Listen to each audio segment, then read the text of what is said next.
The International Management Teachers Academy, or ITMA, held their 4th alumni conference in the capital Podgorica. It was under the auspices of the University of Montenegro's Economics faculty.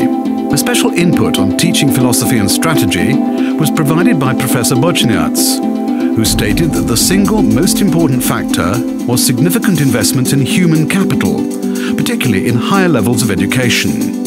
This increased enrollment between 4 and 5 times in Central and Eastern European countries. Dr. Bochniarz presented a well-received paper, outlining ideas from actual research on a new learning culture.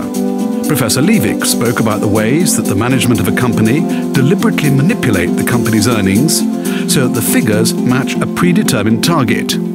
She produced a key finding that Russians do not vary significantly from other countries, especially America, in their general perceptions about earnings management.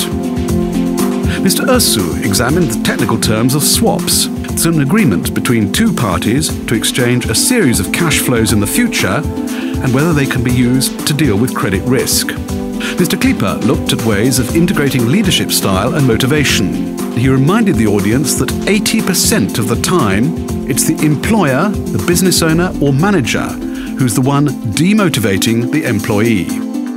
Mr. Bochniarz used a fascinating clip from YouTube to illustrate his views on entrepreneurship.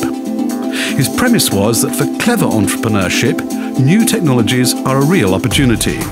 Mr. Bochniarz then discussed the assessment of management training needs at the achieved level of transition, drawing on lessons from 9 Central and Eastern European countries. He questioned whether managers know what their needs really are and suggested that even hard strategies require soft skills. Pulling together the strands already discussed on teaching philosophies and strategies, Professor Bochniarz concluded the conference by saying, "The beauty of academia is that we are building human capital. And human capital, well designed, can bring increasing returns from the investment in human capital. And it means bring economic growth. Economic growth means prosperity. Even the best knowledge, if it is contained in one person's abilities, does not help to overcome crisis.